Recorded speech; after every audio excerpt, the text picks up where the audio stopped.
Good morning, everyone. Today I'm over here at Drewry's Bluff, and today I want to try to give you a little bit of something different that I haven't done before. At least I've only done maybe once before, and that is a proper little tour of Drewry's Bluff and some of the different little sights and things you can see over here. Right now I'm at the front entrance, and we'll be heading down just that path there, all the way towards the main fortress, as well as some of the surrounding areas around the fortress. Now that we're a little bit further away from the interstate, you can probably hear me a lot better. Let me tell you a little bit more about why Fort Darling exists as we make our way down the trail. Starting back around 1861, 1862, the city of Norfolk, particularly after May 1862, fell back into Union hands, and with it saw the destruction of the CSS Virginia, as well as a new gap opening up all the way to Richmond. This particular defeat is something that eventually would open up the city of Richmond to attack from naval vessels, particularly that of the James River Squadron, which now included the USS Monitor, USS Galena, and a number of other vessels. With this real fear in mind, the Confederate forces here in Richmond began to realize that they needed some proper defenses to be built to protect the city of Richmond from any sort of major assault. So, with this need in mind, they decided to choose the location over here at Drewry's Bluff, which used to be a farm at this area, and they began to build a fortress. However, before they could even begin building the fort, what ended up happening was the United States Navy decided to actually try to launch an assault against the city. This culminated in the Battle of Drewry's Bluff, where USS Monitor, USS Galena, and at least 3 other ships of the James River Squadron would actually come up the James River and try to assault Richmond by essentially riverfront, by sea. However, before they could get there, they confronted the partially completed defenses at Fort Darling. This would result in a fierce naval engagement, as well as land troops firing down at the Union vessels from either side of the river. And eventually, after the USS Galena would suffer considerable amounts of damage, and it was clear that the U.S. Navy was not going to be able to move further up the river, they decided to withdraw and pull back. Right now, we're looking down at one of the creeks that flows through this area and actually helps create the major bluff.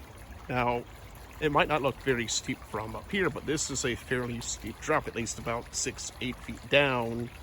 And then you have the hill which goes upwards towards this general direction. So I'll go ahead and get back with you shortly when I reach one of the first major locations you'll encounter. So after the initial naval engagement in May 1862, construction of the fortress would continue on well into 1863, and it would evolve from being just a fortress into a proper naval base. As you can see in this information diagram that the National Park Service has provided, you can see there's a number of outbuildings that would have been up towards the hill over here. Those would have been general barracks and other sort of things that were used by the Confederate Navy at the time. Because Fort Darling was actually being used as a major naval training ground. And as a result, a large number of barracks and other buildings were built in the area, and a considerable population, somewhere probably in a couple thousand people potentially, were living in this general area. So there were stables, houses, bakeries, even a small chapel that's further up along this path towards our right. And as a result, the locals from Richmond, which is only about 7 miles away, just further up the river, they would come down here and actually visit the people and watch them train and drill, especially the Marines, particularly who were also training on these grounds. They'd watch them, they'd spend the day out here, and the area was relatively safe because of Fort Darling being a fairly imposing, strong fortress that the Union Navy couldn't just bombard whenever they wanted to, or at least not easily attack it without suffering severe damage of their own. So it ended up being quite a popular destination for many of the folks here in Richmond. Now, we're going to go ahead and hit up this path towards directly in front of us to see one of the battery positions that was created outside of the fortress. The camp that was nearby Fort Darling, Camp Beale, is located just in front of us over here, and it was actually a major training ground for the Confederate Marines at the time, and was, as I've said before, a major bustling little boom town, basically just outside of the outskirts of Richmond. But as you can see today, it's a mix of woods as well as I-95, which crosses through parts of the original campground itself.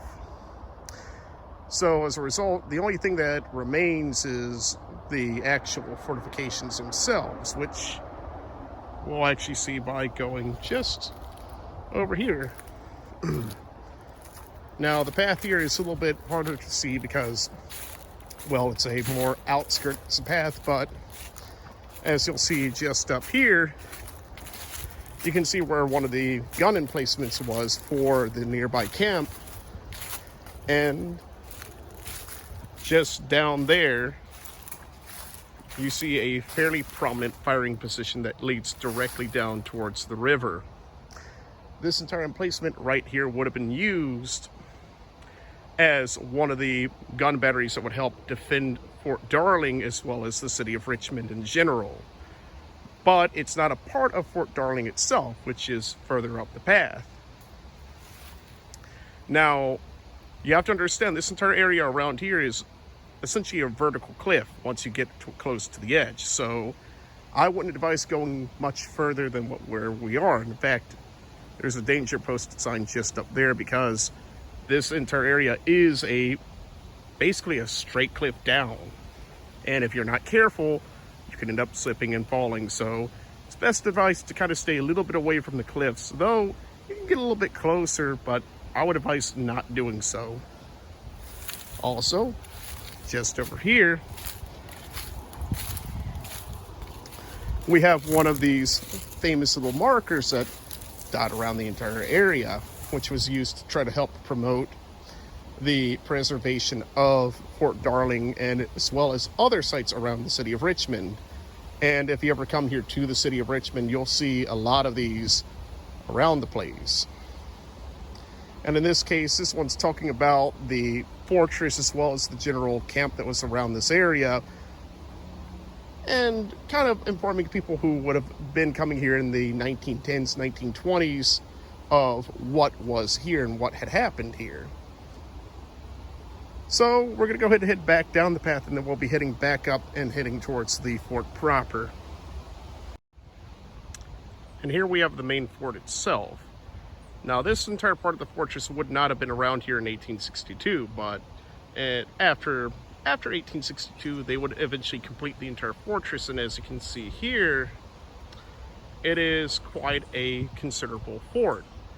You can see there's a obvious moat, trench at the front, and then you have these high earthen embankments which were built up to essentially provide a greater defense as well as a little bit more of a height elevation advantage for the defenders of the fortress.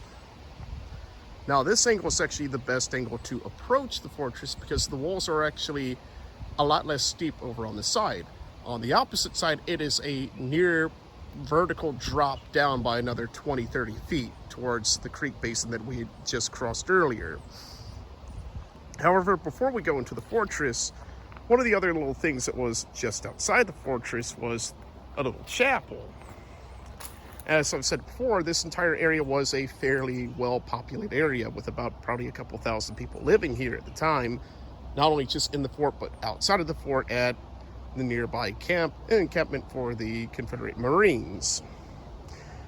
And this little chapel was built by the men who were living here as a sort of a place of worship to, get through the times itself.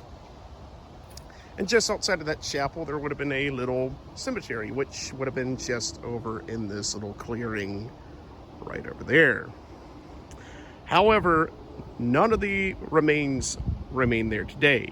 They were all exhumed in the post-war years. However, there is one particular grave that we actually know where the person is located, and that'll be this central grave that you see in this iconic photograph, which is for if I recall correctly, Frank L. Smith. He's buried up over at City Point National Cemetery, which is one of the cemeteries that was established after the war.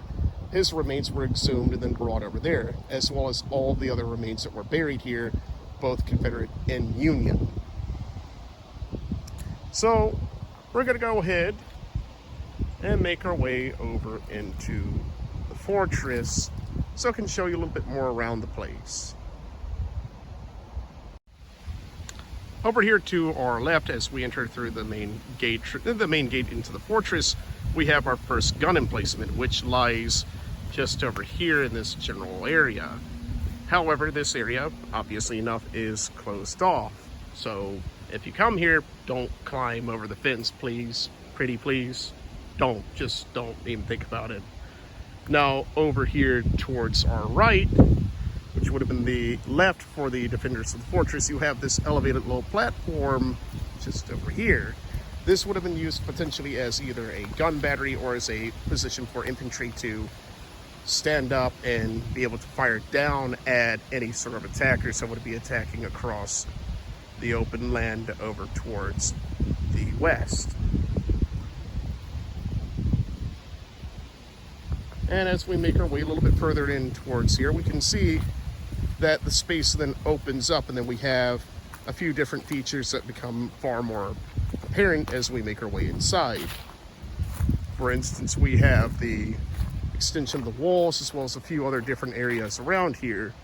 Now, we're going to be going over here towards our left and going up towards that platform to learn a little bit more about the initial battle that made this place famous during the early parts of the war. So, on May 15th, 1862, you have the major naval engagement here at Drewry's Bluff, which became later known as the Battle of Drewry's Bluff. And just down there, just along the river, that's where the Union Navy would have been firing at the fortifications. And just off to our right, that's where the main battery was firing down at the naval vessels that were just anchored right up the river. Now, at the current location where part of the Navy would have been berthed at the time, there's the new port of Richmond, which functions as the city's main port for the modern era. However, Richmond itself would have been its own port at the time, and then there would have also been the port all the way up at West Point, which is all the way up nearby the York River. So at the time, most of this would have been largely countryside. However, today, as you can see, it's a lot of woodlands that are surrounding the nearby river basin, but at this time, it would have been made up of different farmlands for the different folks who were living here. Some plantations would have been in the local area, but overall, this would have been fairly open space towards the northern bank, and then towards the southern bank, you would have much of a similar thing. Now, the naval squadron would have been anchored just down over there on the river, and they would have been trying to fire up at this position, though they would have a little bit of difficulty at that. However, they were able to fire up here. The issue, though, is that the position is a very dominant position, and that the Confederate artillery, particularly their large naval guns, which some of them came from some of the ironclads, like, for example, CSS Virginia, along with her crew, ended up over here at Fort Darling helping to defend it. So that major naval gun just down there would have had a prime position to fire down directly at ironclads like the USS Galena, which suffered the worst battering out of all the ships at the entire engagement. Quite liberally so, because the Union commander at the time, I don't recall his name at the moment, had decided to try to test whether or not she was an effective ironclad. Apparently, she was not. She was not adequately built, nor adequately designed to be able to deflect heavier artillery shells. Certainly not to the same specifications as the USS Monitor.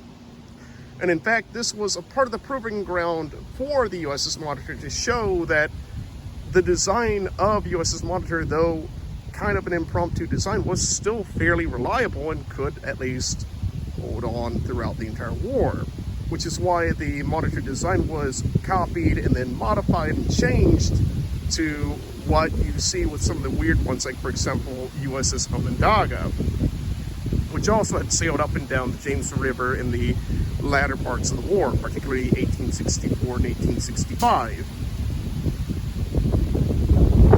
So we're going to go ahead and head down towards the battery just down here so I can show you what it looks like up close and personal. This naval gun you see before you is one that would have been used by the Confederate Navy at the time for the defense of the fortress as well as the general defense of Richmond.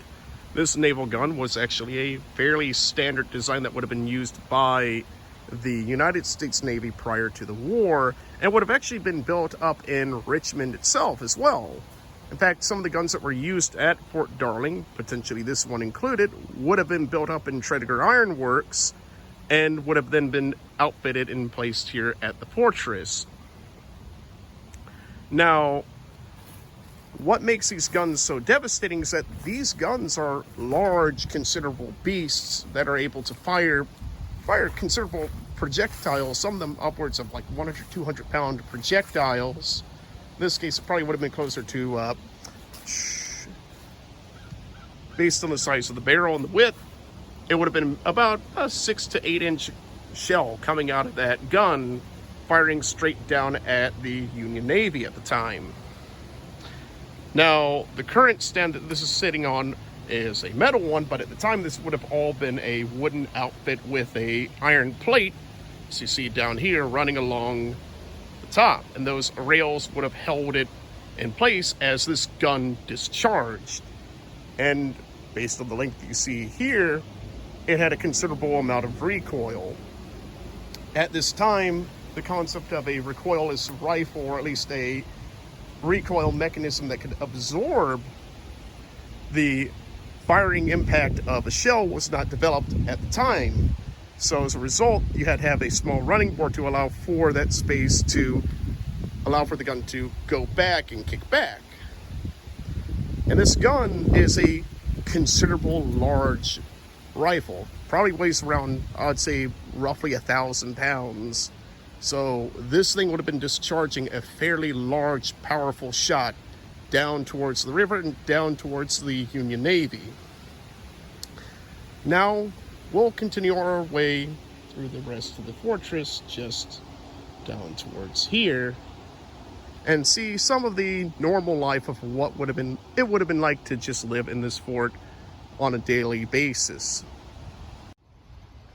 After the initial engagement that happened at Drewry's Bluff, the Battle of Drewry's Bluff in May 15, 1862, what would eventually happen is that there would be a greater imperative to finish off the fortress itself, which would culminate in the creation of the rest of the fort that would be just behind us.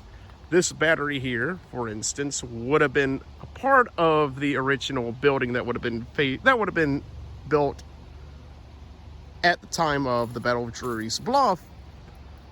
However, it would have been further expanded and include some other things. For example, there would be bomb proofs that would be built throughout the area, which there would have been a bomb proof just immediately in front of us, just in front of this deep pit, which in the 1860s would have been a well. This pit goes down a considerable distance, about 10 to 12 feet down from this perspective. It's harder to see through the camera, but it's a fairly deep hole. So again, I would always advise try to stay a little bit away from these steep holes because you don't know how far you're going to go down. Now, the photograph that you see on the information board just over here was taken in this location, almost exactly in the same area. There would have been another battery just up there, similar to the one that is just over there. and they all would have been facing down towards the James River and would have been trained down to fire at any naval vessel that came up towards Richmond. Now we'll continue to walk down the main path to continue our little circuit. As we make our way along down here, I wanted to go ahead and show you just how steep this drop is. Just down there is the bottom. This tree used to be standing all the way up here.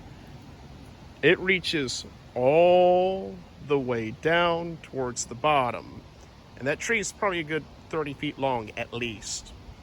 This is a steep drop down towards the bottom, and this is why this fort was such a hard place to assault, and why the Union never really made any attempts to try to assault it.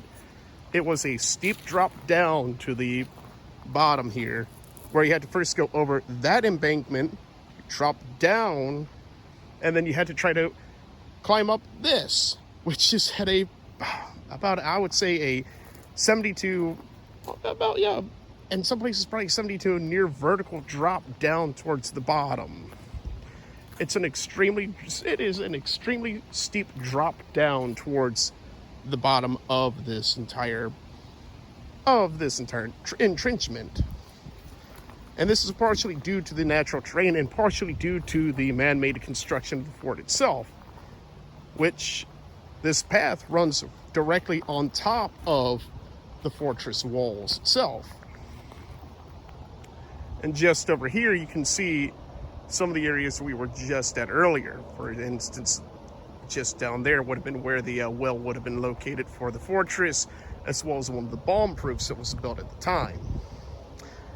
Now, I'll be trying to explain a little bit more about what a bomb proof is later on in this video, but I wanted to give you a little bit more of a perspective of just the scale of this entire fortress. So if you come here and visit the location, you can come to appreciate just how much engineering went into making this entire fortress. Now we're over here just to the southern side of the fortress. We just went across the east not too long ago, where you saw that sharp, deep vertical drop. Now, as you can see, just down here, this still persists, though it's not as deep over on this side as it is over towards the eastern side, though it's still a considerable drop down, probably a good 15, 20 feet down. And even earlier on, it might have been a little bit higher, probably about 23, 25 feet when this fort was originally built. Now, this is the main wall, and then further down in there, this would have been where the fort itself would have been, the interior of the fortress. And all around, you see these depressions that are cut into the fortress. Well, those depressions originally were not depressions. Those were known as bomb proofs. They were designed to be essentially a place where men could shelter during a bombardment. For example, if there's a large number of bursting shells that were coming overhead, they would retreat into these structures that were built with dirt overlying on top of them, but with a wooden frame and a small sheltering area underneath, where you could probably have maybe 10, 20 men huddled down for at least a few hours, if not probably a day or two, until they eventually would have to come out to get water or get food to survive. But they could hide out in these small little shelters and wait out in a bombardment throughout the entirety of any sort of assault on the fortress. However, a lot of the bomb proofs that are here over at Drewry's Bluff were not used that often, probably weren't used at all throughout most, if not the entirety of the war. And here's a little bit more of just the scale of the entire fortress.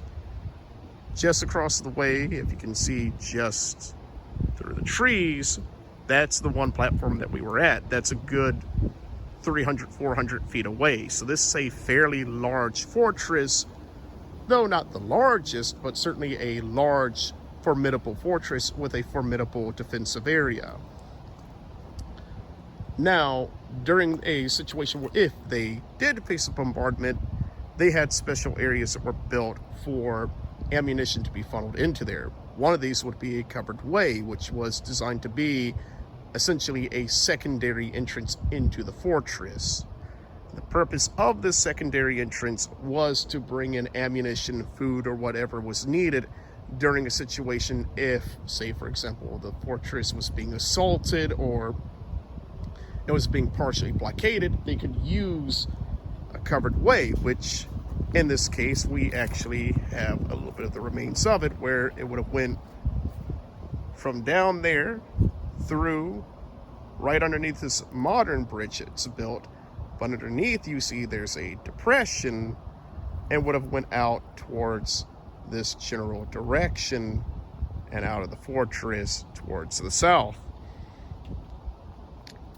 Now we'll keep on making our way. We'll make our way across this bridge and then go further through the fortress and see a few of the other areas that the fortress has to offer.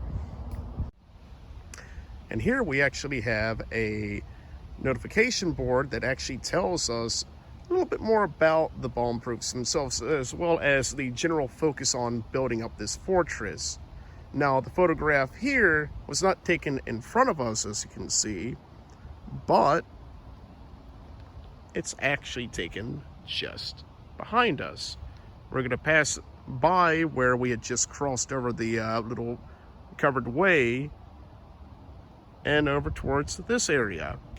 And as you can see, there's these small little depressions that are cut into the area, such as, for example, the one just by the covered way, where bomb proofs would have been built. And these bomb proofs would have been built in considerable numbers because of the South's desire to hold this entire position to keep Richmond safe. The Confederate forces would put a considerable amount of energy and effort to build up and make the fortress here, Fort Darling, into a major defensive structure. And the reason why is simple.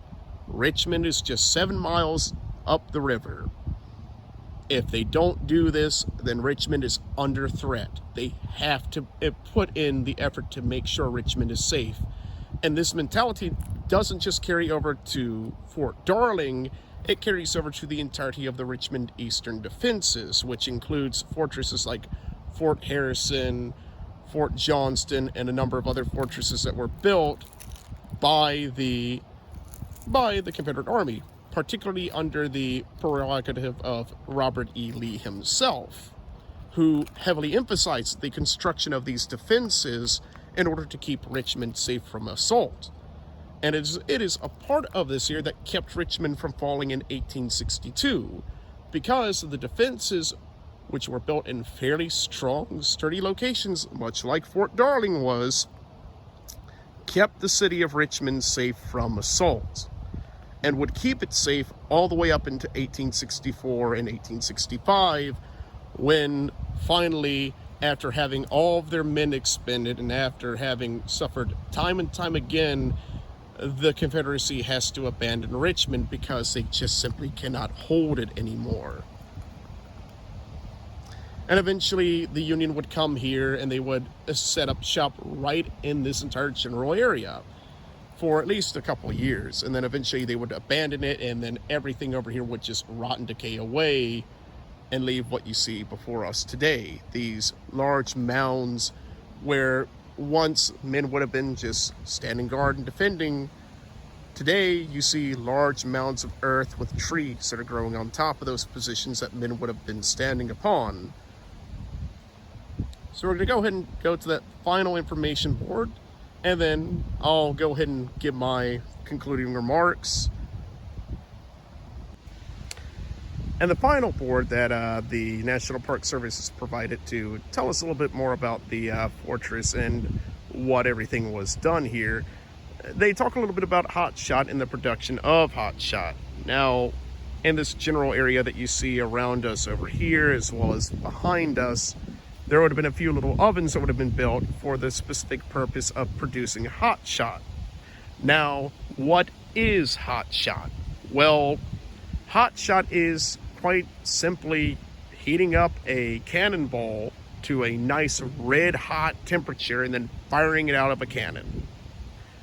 The reason why this was done was during this era, which is a transitional era between the wooden warships of old and the ironclads that we've talked about a little bit before, hotshot was used against wooden warships as a way to neutralize them and take them out.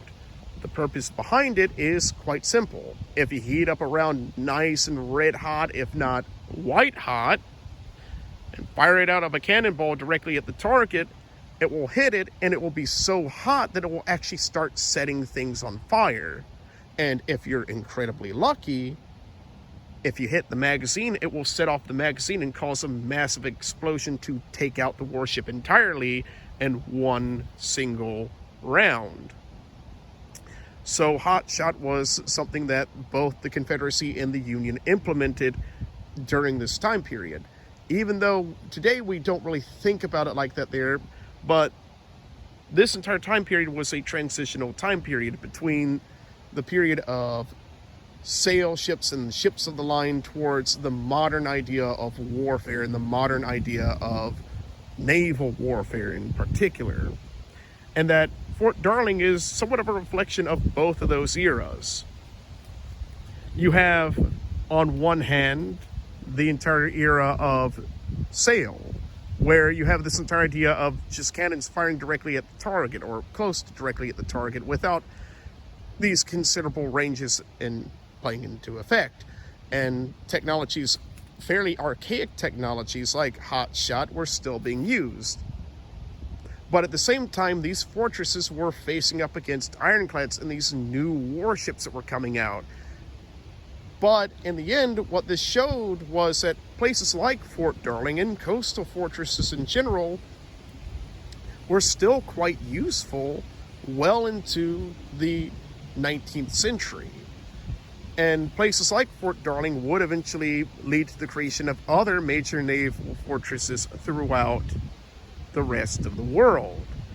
The fact that Fort Darling managed to succeed at not being captured for years upon years upon years is testament to the sheer tenacity of the defenders, but also to the very good design and very good placement of this fortress. If the enemy doesn't want to choose to attack it, then that tells you that the fortress is in a really good location.